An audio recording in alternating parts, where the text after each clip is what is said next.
প্রিয় শিক্ষার্থীবৃন্দ, আমি মার্জিনা কাউসার তোমাদের অনলাইন ক্লাসে আজকে রাষ্ট্রবিজ্ঞান ক্লাস নিব। স্নাতক ডিগ্রি পাস বিএ বিএসএস দ্বিতীয় বর্ষ ছাত্রছাত্রীরা রাষ্ট্রবিজ্ঞান চতুর্থ পত্র বাংলাদেশের রাজনৈতিক অর্থনীতি ক্লাসে তোমাদেরকে স্বাগত।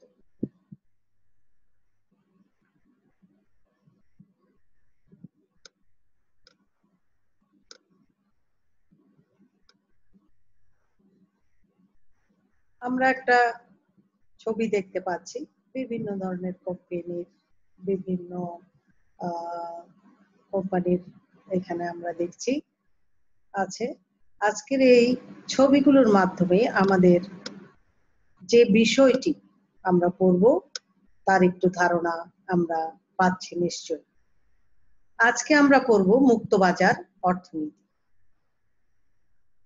আমরা একটা জিনিস খেয়াল করব, এখানে বাজার, আমরা সবাই বাজারটার সাথে পরিচিত, এখানে তার আগে লেখা আছে মুক্ত। তাহলে এই জিনিসগুলো বোঝার জন্য আমরা একটু আলোচনা করব আমরা কিভাবে একটি বাজার হয়। প্রত্যেকটি দ্রব্যের বা সেবার ক্রেতা বিক্রেতা নিয়ে একটি বাজার সৃষ্টি হয়। আমরা বাজারে গিয়ে দেখি যে বিভিন্ন দ্রব্য থাকে, সেখানে ক্রেতা থাকে, বিক্রেতা থাকে, দ্রব্যগুলো নিয়ে বিক্রেতারা বসে থাকে, ক্রেতারা যায় বাজারে। বাজারটা সেরকম,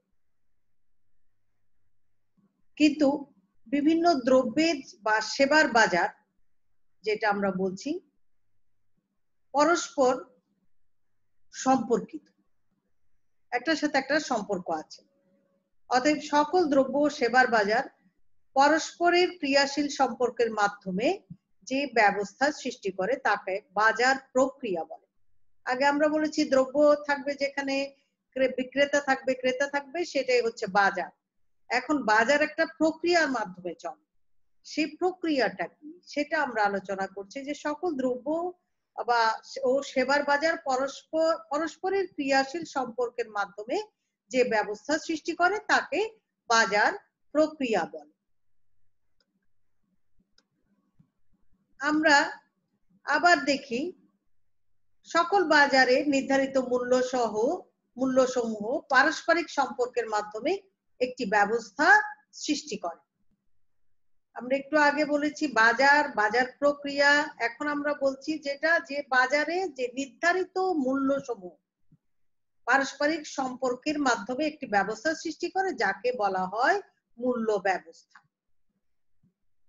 তাহলে দেখো, প্রথমে বাজার প্রক্রিয়া, এরপর মূল্য ব্যবস্থা। বস্তুত আমরা সরকারি হস্তক্ষেপ থেকে মুক্ত বাজার প্রক্রিয়া বা মুক্ত মূল্য ব্যবস্থায় সেটাকে মুক্ত বাজার অর্থনীতি বলি, সেটাকেই আমরা মুক্ত বাজার অর্থনীতি বলে থাকি।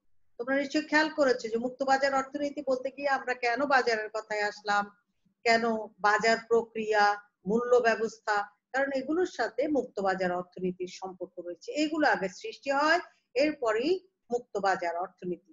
আমরা এখানে যে মুক্ত বাজার বলছে সরকারি হস্তক্ষেপ থেকে মুক্ত বাজার প্রক্রিয়ার কথা আমরা আগে বলেছি, বা মুক্ত মূল্য ব্যবস্থাকেই মুক্ত বাজার অর্থনীতি বলা। তাহলে আমরা মুক্ত বাজার অর্থনীতির ধারণাটা একটু করে পেয়েছি আমরা, যে বিভিন্ন সরকারের হস্তক্ষেপ ছাড়া যে বাজার প্রক্রিয়া বা মূল্য ব্যবস্থা সেটাকে আমরা বলছি মুক্ত বাজার অর্থনীতি। এছাড়াও আমরা আরো বিস্তারিত জানার জন্য আমরা আলোচনা করব মুক্ত বাজার অর্থনীতির সংজ্ঞা। আমরা সরাসরি সেখানে চলে যাই, বিভিন্ন ভাবে এর সংজ্ঞায়িত করা যায়। এটা একটি, আমরা দেখি যে অর্থনীতিতে বিভিন্ন ধরনের মতবাদ, এক এক সময় এক এক মতবাদ এসেছে। একটা জায়গা অন্যটা যখন স্থান দখল করে নিয়েছে, অন্যটা তখন আপনিতেই বিদায় নিয়েছে। মুক্তবাজার অর্থনীতিও সেরকম। অর্থনীতির একটি ব্যবস্থা। তাহলে আমরা আগেই বলেছি যে সরকারি প্রভাব হতে সম্পূর্ণ মুক্ত থেকে স্বাধীন মূল্য ব্যবস্থা ও বাজার প্রক্রিয়া দ্বারা পরিচালিত অর্থনীতিকে মুক্ত বাজার অর্থনীতি বলে। তাহলে আমরা এখানে মুক্তবাজার অর্থনীতিতে আমরা আগেই বলেছি মূল্য ব্যবস্থা বাজার প্রক্রিয়া আসে, সেখানে স্বাধীন মূল্য ব্যবস্থা বাজার প্রক্রিয়া দ্বারা পরিচালিত অর্থনীতিকে মুক্ত বাজার অর্থনীতি বলে। এখানে আমরা দেখছি অ্যাডাম স্মিথ, ডেভিড রিকার্ডো থেকে শুরু করে কেইন্স পর্যন্ত। অ্যাডাম স্মিথ অর্থনীতির জনক আমরা জানি, এখানে অ্যাডাম স্মিথের কথা বলা হয়েছে, ডেভিড রিকার্ডোর কথা বলা হয়েছে, শেষ পর্যন্ত আমরা দেখি কেইন্স, আধুনিক যুগে সে কেইন্স পর্যন্ত সকল অর্থনীতিবিদই দেখা যাচ্ছে মুক্ত বাজার অর্থনীতির পক্ষে। যেটি এটি একটি আধুনিক ধারণা। মুক্ত বাজার অর্থনীতি হচ্ছে একটি আধুনিক ধারণা, আধুনিক অর্থনৈতিক ব্যবস্থা, যেটাকে সকলেই প্রায় গ্রহণ করে নিয়েছে। এবং তাদের এই যে যারা এর পক্ষে, তাদের যে অর্থনৈতিক দর্শনের মূল কথাটা কি, তারা বলছে লেইজে-ফেয়ার বা অবাধ স্বাধীনতা। এই জিনিসটা, এই অর্থনৈতিক দর্শন, এখানে আমরা অ্যাডাম স্মিথ, ডেভিড রিকার্ডো থেকে কেইন্স পর্যন্ত তারা তাদের যে অর্থনৈতিক দর্শন, সেখানে তারা এই যে বলছে এটাতে অবাধ স্বাধীনতার কথা তারা বলেছেন। বাজার অর্থনীতির মূল দর্শন কি? বাজার অর্থনীতির মূল দর্শন হলো কোনো বাহ্যিক চাপ বা অযাচিত সরকারি হস্তক্ষেপ ছাড়াই অর্থনীতিকে স্বাভাবিক গতিতে চলতে দেয়।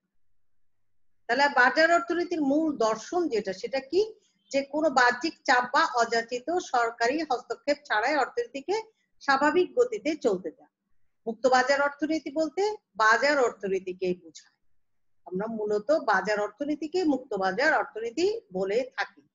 মুক্ত বাজার অর্থনীতি আন্তর্জাতিক দৃষ্টিভঙ্গিকে ধারণ করে। এখানে শুধু স্থানীয় না, আমরা যে বাজার ব্যবস্থা বলছি সেখানে স্থানীয় থাকবে, বিভিন্ন দেশ থেকে বিভিন্ন ভাবে দেখা যাচ্ছে এখানে প্রতিযোগিতা থাকবে একটা বাজারে। এটাকে বলছে, এই জন্য এটাকে আন্তর্জাতিক দৃষ্টিভঙ্গিকে ধারণ করে বলা হচ্ছে। আমরা মুক্ত বাজার অর্থনীতির সংজ্ঞায় আমরা দেখি অ্যাডাম স্মিথ তিনি কি বলেছেন, আমরা দেখি। অ্যাডাম স্মিথ বলেন, মানুষ স্বভাবতই স্বার্থপর ও আত্মকেন্দ্রিক। স্বীয় স্বার্থে মানুষ যে অর্থনৈতিক ব্যবস্থার আশ্রয় নেয় তা স্বনিয়ন্ত্রিত বাজার ব্যবস্থা বা মুক্ত বাজার অর্থনীতি। আমরা একেবারে প্রথম থেকেই দেখেছি যে আমাদের রাষ্ট্রবিজ্ঞানীও, যে আমরা হবসকে বলতে দেখেছি যে মানুষ এবং মেকিয়াভেলি পর্যন্ত, একেবারে হবস থেকে আধুনিক যুগে যারা এসেছেন প্রত্যেকেই কি বলছে, মানুষ স্বভাবতই স্বার্থপর এবং আত্মকেন্দ্রিক। তাহলে এই জন্য বলছে যে স্বীয় স্বার্থে মানুষ যে অর্থনৈতিক ব্যবস্থাটার আশ্রয় নেয় তা হয় স্বনিয়ন্ত্রিত বাজার ব্যবস্থা বা মুক্ত বাজার। সেটাই হচ্ছে স্বনিয়ন্ত্রিত বাজার ব্যবস্থা বা মুক্ত বাজার অর্থনীতি। এরপর দেখি রিকার্ডো তিনি কি বলছেন মুক্ত বাজার অর্থনীতি নিয়ে। রিকার্ডোর মতে বাজার অর্থনীতির মূল কথা হলো ব্যক্তিকে রাষ্ট্রীয় নিয়ন্ত্রণ হতে মুক্ত করা এবং অর্থনীতিতে অবাধ স্বাধীনতা প্রদান করা, যাতে মানুষের আয় বৃদ্ধির সাথে সাথে সঞ্চয় ও পুঁজি সংগঠিত হয়। তাহলে এখানে দুটো জিনিস রিকার্ডো দেখা গেছে, যে অর্থনীতির স্বাধীনতার কথা বলেছেন, মুক্ত স্বাধীনতা, কিন্তু তিনি আরো একটা জিনিস বলেছেন যে মানুষের আয় বৃদ্ধির সাথে সাথে সঞ্চয় ও পুঁজি সংগঠিত হয়। এটি তিনি এখানে দেখিয়েছেন। তাহলে মুক্তবাজার অর্থনীতি যেটা আমরা বলেছি, যে সংজ্ঞাগুলোর প্রেক্ষাপটে আমরা দেখি এগুলো কত কিছু শর্তের উপর প্রতিষ্ঠিত। মুক্ত বাজার অর্থনীতির জন্য কতগুলো শর্ত দিয়েছে সেগুলো আমরা দেখি। এখানে আমরা দেখছি ন্যূনতম সরকারি নিয়ন্ত্রণ, খ পুঁজির অবাধ যাতায়াত, গ অবাধ আমদানি রপ্তানি, সুষ্ঠু প্রতিযোগিতা। তাহলে আমরা এখানে কি দেখছি, এই চারটা শর্ত এখানে দেওয়া হয়েছে, সেগুলো উপরে মুক্ত বাজার অর্থনীতি প্রতিষ্ঠিত। এছাড়াও আমরা দেখি বিশ্ব ব্যাংক মুক্ত বাজার অর্থনীতির ক্ষেত্রে কতগুলো বিষয়কে দিয়েছেন কর্মসূচি দেখা যাচ্ছে। বিশ্ব ব্যাংক নির্দেশিত সংস্কার কর্মসূচি, আমরা এখানে দেখছি বিশ্ব ব্যাংক নির্দেশিত সংস্কার কর্মসূচিতে মুক্তবাজার অর্থনীতির ক্ষেত্রে কতগুলো বিষয়ের কথা বলা হয়েছে, সেগুলো কি। এখানে বলছে অর্থনৈতিক উদারীকরণ, আন্তর্জাতিকায়ন, নিয়ন্ত্রণ মুক্তকরণ এবং ব্যক্তি মালিকানা প্রবর্তন। তাহলে এখানে আমরা এখানেও চারটা দেখছি যে সংস্কার কর্মসূচিতে চারটা বিষয়ের উপর আলোকপাত করা হয়েছে বিশ্ব ব্যাংকে। তাহলে এগুলো আমরা কতগুলো গুরুত্বপূর্ণ জিনিস আমরা খেয়াল করবো এগুলো এবং মনে রাখবো। এছাড়া আমরা দেখি এইগুলো আলোচনা করে আমরা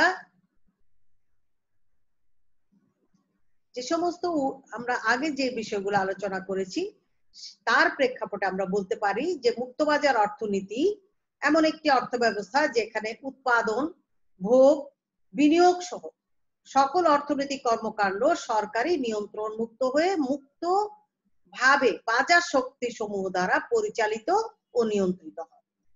তাহলে এখানে আমরা সর্বশেষত যেই কথাগুলো বা আগে যেগুলো আলোচনা করেছি সেগুলোর প্রেক্ষাপটে আমরা মুক্তবাজার অর্থনীতি বলতে যে জিনিসটাকে বুঝছি সেখানে কি উৎপাদন, ভোগ, বিনিয়োগ এগুলো একটা একটার সাথে জড়িত। উৎপাদন, ভোগ, বিনিয়োগ এই সকল অর্থনৈতিক বলছে এগুলো সহ সকল অর্থনৈতিক কর্মকাণ্ড, এগুলো ছাড়াও আরো যেগুলো অর্থনৈতিক কর্মকাণ্ড রয়েছে সেগুলো সবগুলোই সরকারি নিয়ন্ত্রণ মুক্ত হয়ে মুক্তভাবে বাজার শক্তি সমূহ দ্বারা পরিচালিত এবং নিয়ন্ত্রিত হবে। আমরা তাহলে মুক্তবাজার অর্থনীতির একটা সুস্পষ্ট ধারণা আমরা লাভ করেছি। এখানে আমরা একটু বৈশিষ্ট্য আমরা দেখতে পাচ্ছি, একটা আমরা ছক বা আমরা যেটা দেখিয়েছি ইংরেজিতে লেখা আছে, এরপর আমরা এগুলোকে বাংলায় দেখাবো, বাংলায় বৈশিষ্ট্যগুলো আলোচনা করব। এখানে এগুলো ইংরেজিতে আছে। আমরা দেখি free to set prices, free comparative and peaceful process, free choose your work, be free to be an investor, এগুলো আমরা অনেকগুলো বৈশিষ্ট্য আমরা এখানে দেখতে পাচ্ছি। আমরা এগুলোকে এখন আমরা মুক্তবাজার অর্থনীতির বৈশিষ্ট্যগুলো নিয়ে আলোচনা করব। মুক্তবাজার অর্থনীতি মূলত ব্যক্তি স্বাতন্ত্র্যবাদের উপর গড়ে উঠেছে, অর্থাৎ ব্যক্তি স্বাধীনতা, ব্যক্তি স্বাতন্ত্র্যবাদের উপরই মুক্তবাজার অর্থনীতিটা গড়ে উঠেছে। তাহলে মুক্তবাজার অর্থনীতি ব্যক্তি স্বাতন্ত্র্যবাদের উপর যেহেতু গড়ে উঠেছে তার প্রথম বৈশিষ্ট্য হচ্ছে ব্যক্তিগত সম্পত্তি, অর্থাৎ ব্যক্তির সম্পত্তিকে স্বীকার করে নিয়েছে এখানে, এবং ব্যক্তি তার সম্পত্তি স্বীকৃত হবে এবং ব্যক্তি তার সম্পত্তিকে অবাধে ভোগ করতে পারবে, হস্তান্তরও করতে পারবে, নিজে ভোগও করতে পারবে, চাইলে কাউকে দিতেও পারবে, যার হস্তান্তর যাকে খুশি তাকে দিতে পারবে, অর্থাৎ সে সম্পূর্ণ স্বাধীন ব্যাপার। উৎপাদনে ব্যক্তির পূর্ণ স্বাধীনতা থাকবে, যে পণ্য উৎপাদন যেসব সেখানেও বলছে যে ব্যক্তির পূর্ণ স্বাধীনতা থাকবে।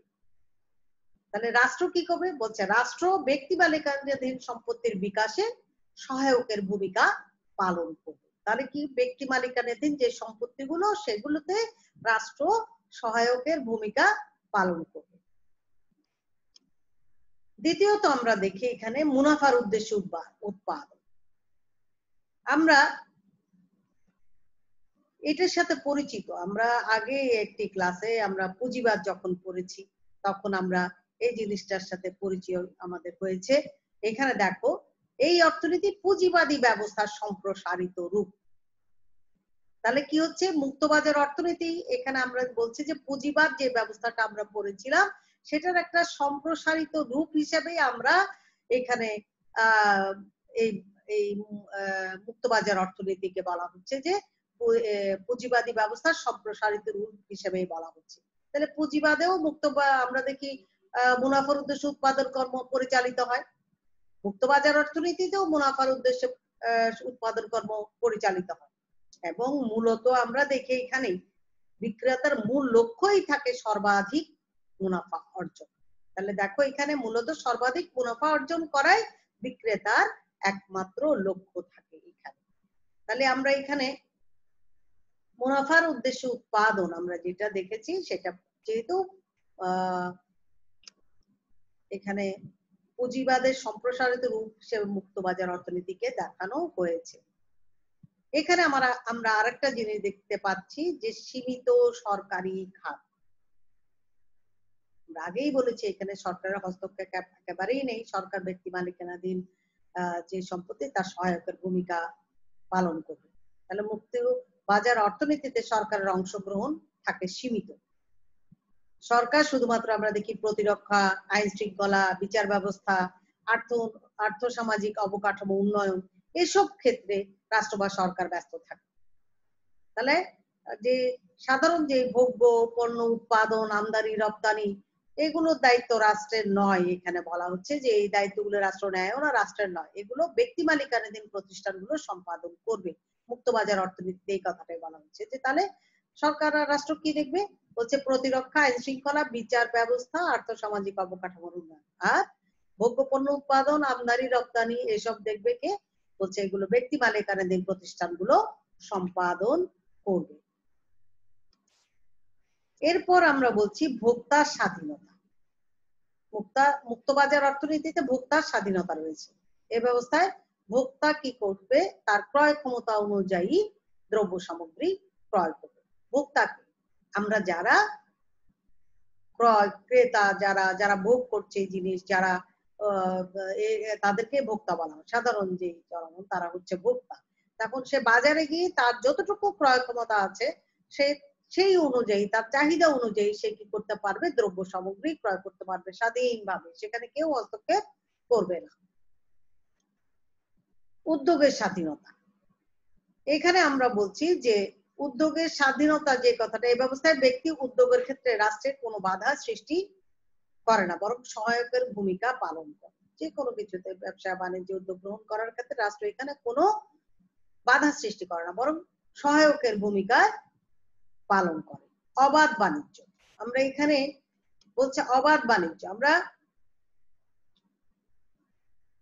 অবাধ বাণিজ্যের স্বীকৃতি এই মুক্তবাজার অর্থনীতিতে রয়েছে। এখানে আমরা একটা ছবি যেখানে দেখিয়েছিলাম, সেখানে বিভিন্ন ধরনের কোম্পানি আমরা দেখিয়েছি, নিজের দেশীয়, বাইরের বিভিন্ন আন্তর্জাতিক যে প্রতিষ্ঠানগুলো, সেগুলো দেখিয়েছি আমরা। কি এখানে বলছে অভ্যন্তরীণ এবং আন্তর্জাতিক উভয় ক্ষেত্রে অবাধ বাণিজ্যের সুযোগ রয়েছে।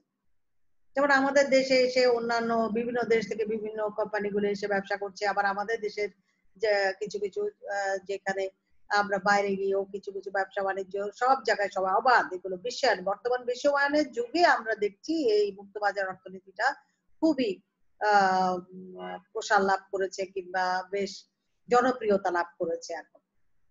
তাহলে এই যেখানে আমরা অবাধ বাণিজ্যের কথা যেখানে বলা হচ্ছে যে অভ্যন্তরীণ এবং আন্তর্জাতিক উভয় ক্ষেত্রে অবাধ বাণিজ্যের সুযোগ এখানে রয়েছে। অবাধ বাণিজ্যের ক্ষেত্রে সরকার এখানে বলছে, এখানেও সরকার সহায়ক শক্তি হিসেবে কাজ করে থাকে। এরপর পূর্ণ প্রতিযোগিতা, মুক্তবাজার অর্থনীতিতে বলছে পণ্যের অবাধ চলাচল নিশ্চিতকরণের জন্য বলছে শুল্ক বা অশুল্ক বাধা উঠিয়ে দেওয়া হয়। এখানে কোনো বাধা থাকে না, শুল্ক ছাড়া যে কোনো এগুলো আধা শুল্ক সব বাধা উঠিয়ে দেওয়া হয়। ফলে বাজারে অবাধে পণ্য আসতে পারে এবং বাজারে একটা প্রতিযোগিতার সৃষ্টি হয়। বিভিন্ন পণ্যের যখন পণ্য বেশি আসে, তখন একটা পণ্যের সাথে অন্য পণ্য কি করতে পারে, প্রতিযোগিতার ফলে বলছে যে মানসম্পন্ন ভালো পণ্য উৎপাদনের একটি প্রতিযোগিতা এখানে থাকে এবং দ্রব্যের পূর্ণ প্রতিযোগিতা আমরা এখানে দেখতে পাই। আরেকটি জিনিস বলছে বৈদেশিক পুঁজি বিনিয়োগ। এই অর্থনীতিতে দেখা যায় যে বিভিন্ন সেবা খাত ও ক্ষুদ্র মাঝারি শিল্পে বৈদেশিক পুঁজি বিনিয়োগকে উৎসাহিত করা। আমরা মুক্তবাজার অর্থনীতিতে এই জিনিসটা দেখতে পাই যে বৈদেশিক পুঁজিকে এখানে উৎসাহিত করা হয়। বিভিন্ন সেবা খাতে ক্ষুদ্র মাঝারি এসব সকল শিল্পে আমরা দেখি যে বৈদেশিক পুঁজি বিনিয়োগকে উৎসাহিত করা হয়। তাহলে আমাদের দেশে আমরা কি দেখি, একটু উদাহরণ আমরা দিতে পারি। আমাদের এখানেও আমরা দেখি বিভিন্ন কেপিজেড কোরিয়ান কোম্পানি গুলো আমাদের এখানে পুঁজি বিনিয়োগ করেছে। আমাদের ইপিজেডে আমরা দেখি যে গার্মেন্টস ব্যবসায় বিদেশে এরা পুঁজি বিনিয়োগ করেছে। এরকম বিভিন্ন দেশে আমরা দেখি যে এরকম মুক্ত বাজার অর্থনীতি বৈদেশিক পুঁজি বিনিয়োগকে উৎসাহিত করা। স্বয়ংক্রিয় মূল্য ব্যবস্থা, এটির সাথেও আমরা পরিচিত, আমরা আগে পড়েছি স্বয়ংক্রিয় মূল্য ব্যবস্থা। এখানে মুক্তবাজার অর্থনীতিতেও আমরা দেখি পণ্য উৎপাদন, আমদানি রপ্তানি প্রভৃতি ক্ষেত্রে সরকারের কোনো নিয়ন্ত্রণ প্রতিষ্ঠা করে না। ফলে মূল্য নির্ধারিত হয় কি, এখানে সরকার কোনো নিয়ন্ত্রণ করতে পারে না। মূল্য নির্ধারিত হয় পণ্যের চাহিদা এবং যোগানের ভিত্তিতে। চাহিদা আর যোগান, ভোক্তার চাহিদা অনুযায়ী বা দেখা যায় যেখানে জনগণের চাহিদা অনুযায়ী এখানে যোগানের ভিত্তিতে তাহলে কি হবে, মূল্য নির্ধারিত হবে। চাহিদা বেশি থাকলে, যোগান কম থাকলে মূল্য বেড়ে যাবে। আবার চাহিদা অনুযায়ী যদি যোগানেরও বেশি থাকে তাহলে মূল্য কমে যাবে। তাহলে এভাবে আমরা দেখি যোগান, চাহিদা ও যোগানের ভিত্তিতেই মূল্য নির্ধারিত হয়ে থাকে। তাহলে আমরা এই বৈশিষ্ট্যগুলো যেগুলো আলোচনা করেছি সেগুলোর প্রেক্ষাপটে আমরা কি বলতে পারি? মুক্তবাজার অর্থনীতির বৈশিষ্ট্য আলোচনা করে আমরা দেখতে পাচ্ছি যে মুক্তবাজার অর্থনীতি সম্পূর্ণভাবে সরকারি প্রভাব মুক্ত। এতে স্বাধীনভাবে দ্রব্য সামগ্রীর উৎপাদন ও সরবরাহ নিশ্চিত করা হয়। তাহলে এখানে আমরা সরকারি প্রভাব মুক্ত, এখানে স্বাধীনভাবে দ্রব্য সামগ্রী উৎপাদনও করা হয়, সরবরাহ নিশ্চিত করা হয়, যার ফলে ব্যক্তি তথা উদ্যোক্তা পছন্দের ও মতামতের দিকটি প্রাধান্য পেয়ে থাকে। খুবই উল্লেখযোগ্য একটি বিষয় যে ব্যক্তির পছন্দ বা উদ্যোক্তা, যারা উদ্যোক্তা তাদের পছন্দ এবং মতামতের দিকটি এখানে প্রাধান্য পেয়ে থাকে। এটি একটি অত্যন্ত গুরুত্বপূর্ণ অর্থনৈতিক ব্যবস্থা। আমরা আগেও বলেছি আধুনিক যুগে, বিশ্বায়নের যুগে এই মুক্তবাজার অর্থনীতি অত্যন্ত জনপ্রিয়তা পেয়েছে এবং অত্যন্ত জনপ্রিয় একটি ব্যবস্থা হিসেবে তার স্থান করে নিয়েছে। আমরা আজকে যে মুক্তবাজার অর্থনীতি, আমি আশা করি তোমরা ভালো করে বুঝতে পেরেছো। ক্লাসটি ভালোভাবে দেখবে, করবে এবং বাসায় বসে আয়ত্ত করার চেষ্টা করবে। তোমাদের আজকে এইটুকুই, সবাইকে ধন্যবাদ।